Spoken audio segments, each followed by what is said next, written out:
Lam Research is a company that is revolutionizing the semiconductor industry, which has been booming over the past few years, with Nvidia leading this race. They specialize in the creation of the tiniest high-performance chips used by companies such as Nvidia, Intel, or Taiwanese Semiconductors. Now, even though they play such an important role in the current market, they are currently down by 21% over the past 6 months, and over the past year they are up by only 4%, and are actually trading very near their 52-week low. Now, Lam is a dividend company. They currently have a dividend yield of 1.2% and a low trailing free cash flow payout ratio of only 23%, which is very important for a company specifically in the technology sector, as they do need to direct a lot of their free cash flow into innovation. Now, jumping to the 9-pillar analysis, we can see that they get a rating of 8 out of 9. We can see that they have double-digit revenue growth, free cash flow growth, and net income growth. The free cash flow increasing at 30.35% yearly every single year over the past 5 years. They also have a 5-year profit margin of 46.16%, which is well in the range we like to see, and they have been decreasing their shares outstanding at a rate of 2.51% yearly, which is always nice to see. Now, regarding the pillar in the red, the 5-year PE ratio. This is currently sitting at 23.19, which means that investors are slightly overpaying for every dollar of the company's earnings. A very similar metric to this is the price to free cash flow over the past 5 years, which is actually sitting in the range we like to see at 15.08.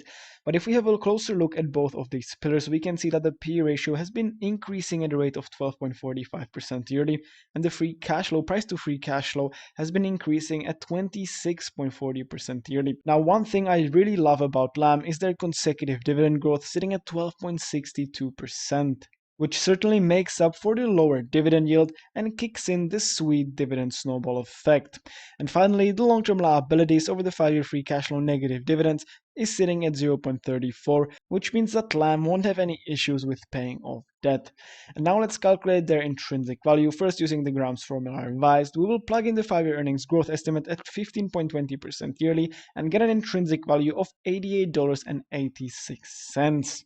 Now, in the second valuation model, we take the free cash flow over the past 5 years and calculate the future growth rate of 24.3%, and plugging in a discount rate at 10.5%, we get an intrinsic value of $109.30.